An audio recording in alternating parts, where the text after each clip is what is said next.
मित्रों नमस्कार। विश्वधर्मा चैनल आपका स्वागत करता है और आपके स्वस्थ रहने की कामना भी करता है।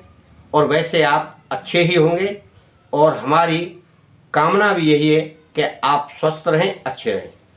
मित्रों, पहले हमने कई वीडियो डाली हैं पेड़ पौधे वनस्पति और औषधीय पौधों के द्वारा गायब होने की क्रिया साधना तंत्र क्रिया डाली है।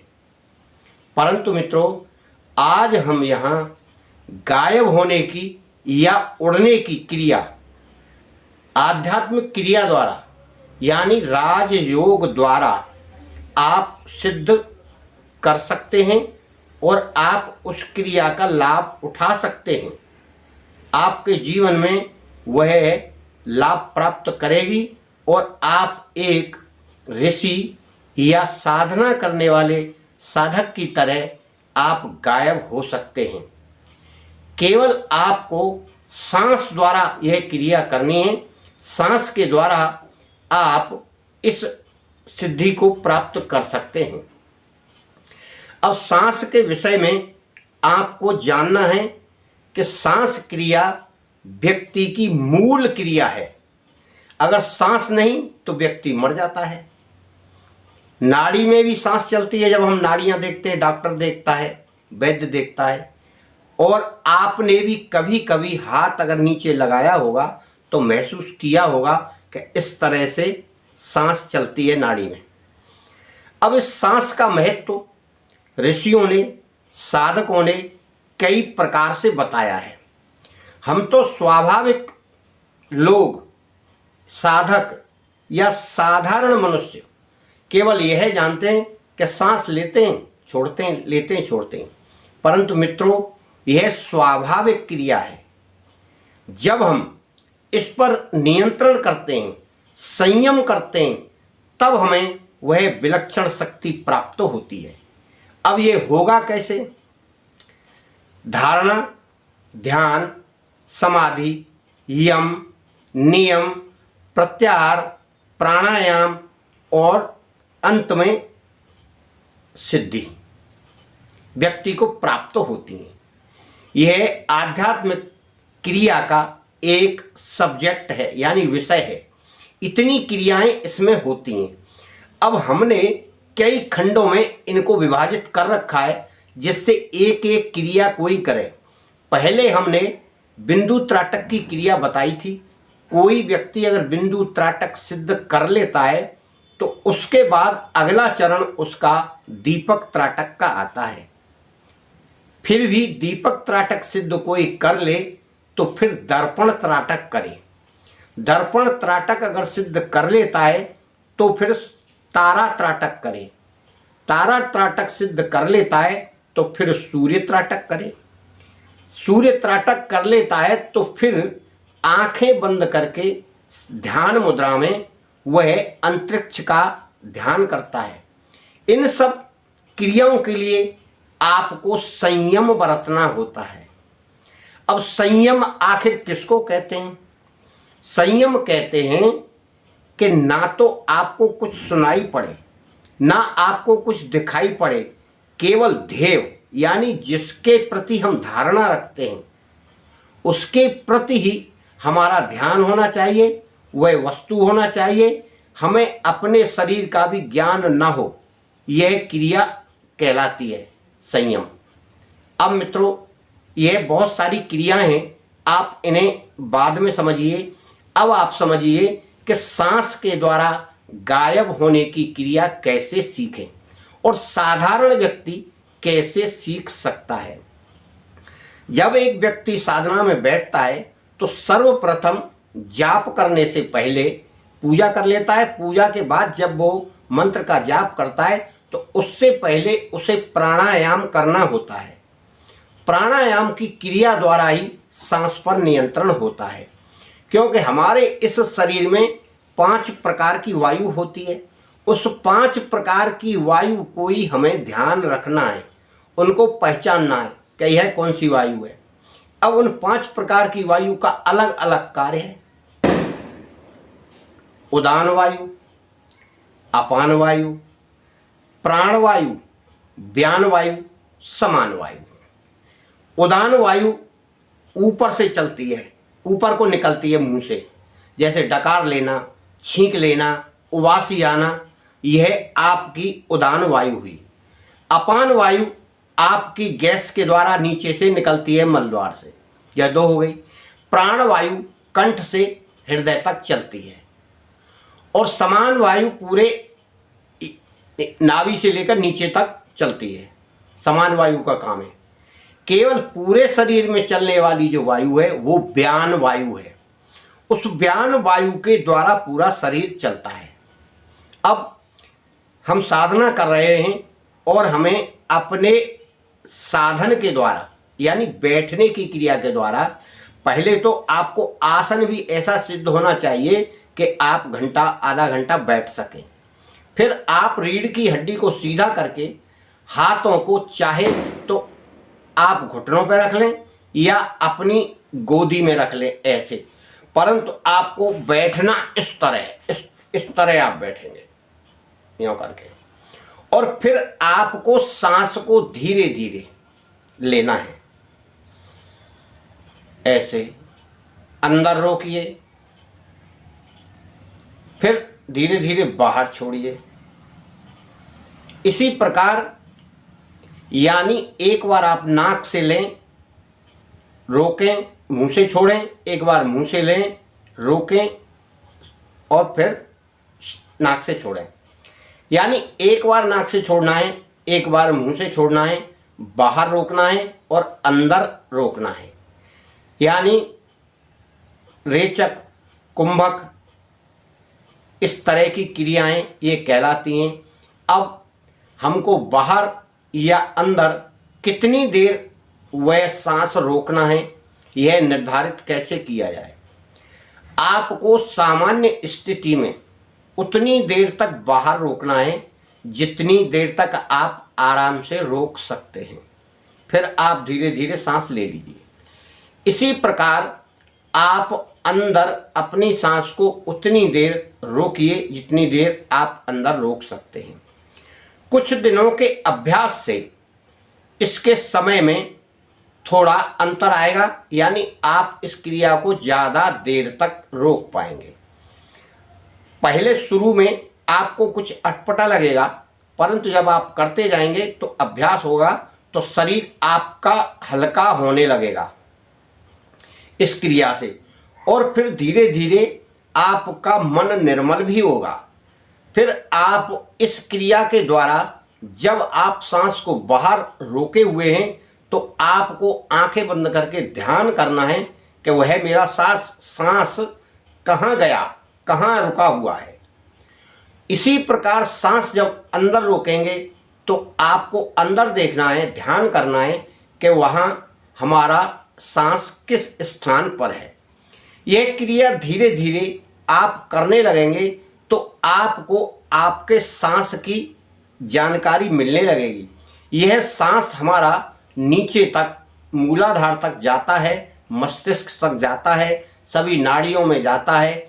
और फिर इसके अभ्यास करने से जब आप करीब आधा घंटा सांस को रोकना सीख जाएंगे तो आप देखेंगे कि आप में वाकई में इतनी शक्ति आ गई है, आप रुई जैसे हल्के होना शुरू हो जाएंगे। आप पैर रखेंगे तो आपको पता ही नहीं लगेगा, आपका वजन का ही पता नहीं लगेगा। इस प्रकार से आपको शक्ति प्राप्त होगी, उसी का नाम सिद्धि है। और फिर करते रहेंगे तो आप में सूक्ष्म होने की यानी लघु रूप धारण करने की शक्ति भी हो जाएगी और बृहद यानी बड़ा रूप धारण करने की शक्ति भी प्राप्त होगी।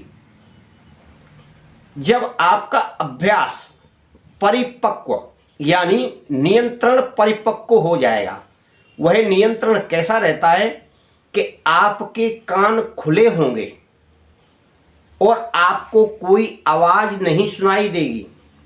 आप जिसमें भी ध्यान करेंगे आपका ध्यान वहाँ हो जाएगा, आपको कुछ भी नहीं सुनाई पड़ेगा, केवल धारणा जहाँ होगी आपका ध्यान वहीं होगा।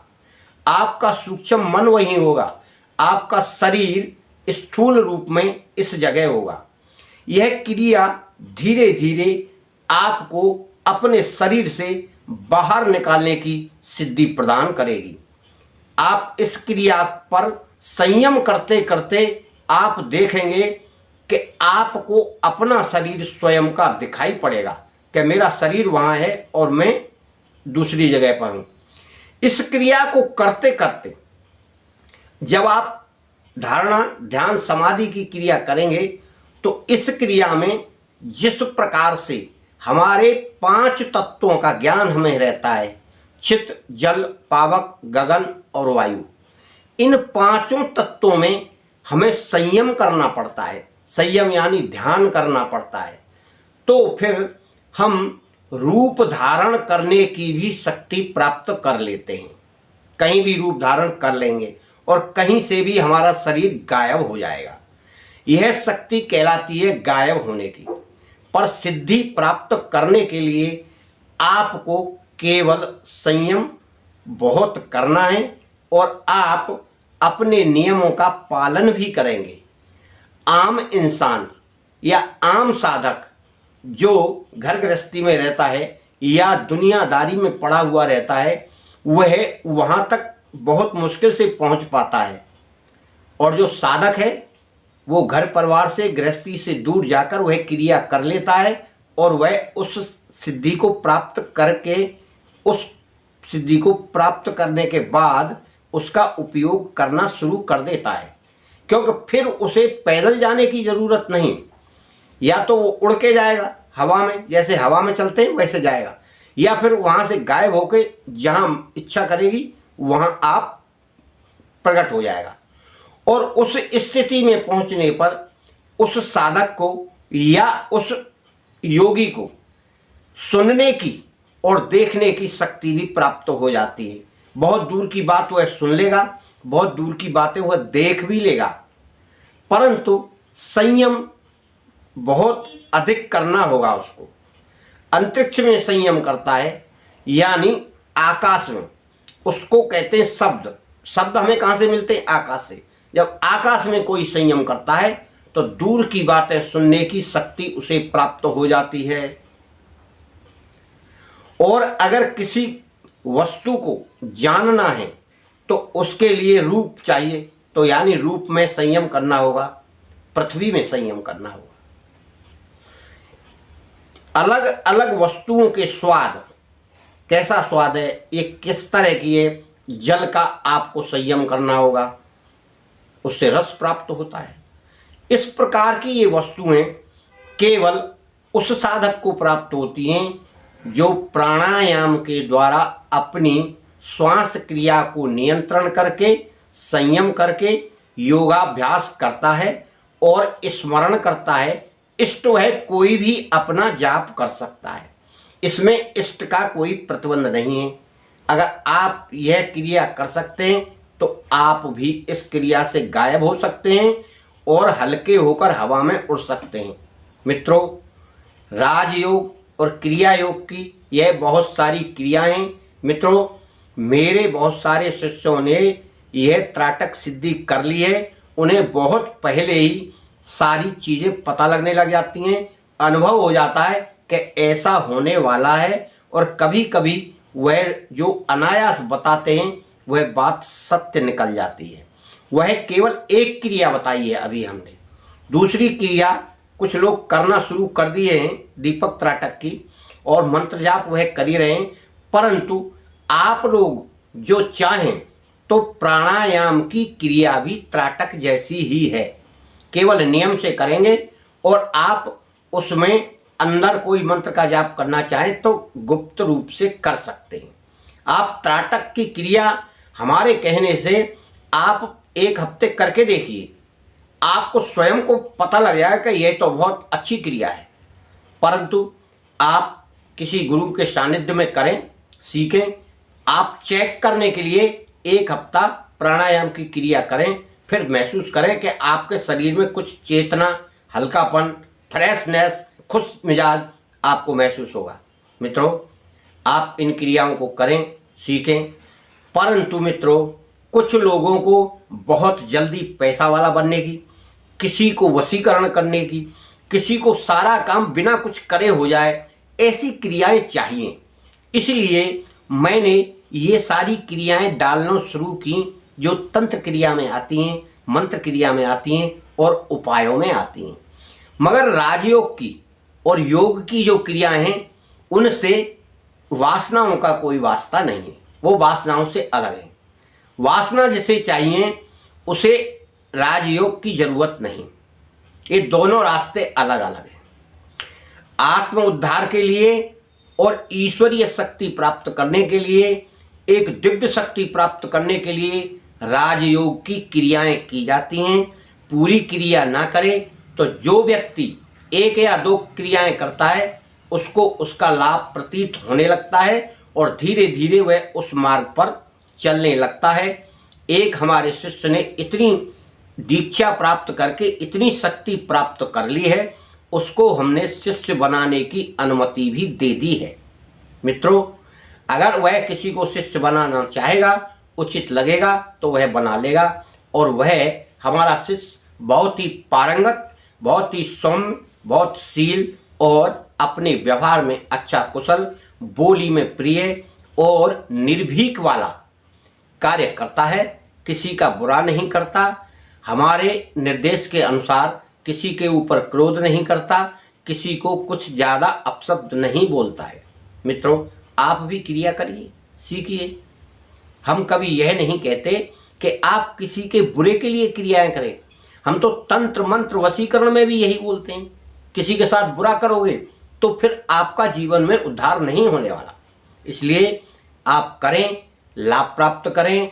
और मित्रों, हो सके तो आपके पास में कोई गुरु हो इस क्रिया का सिखाने वाला, राजयोग का, तो आप उनसे परामर्श लेकर सानिध्य में रहकर करें। यही धन्यवाद। आपका मंगल हो।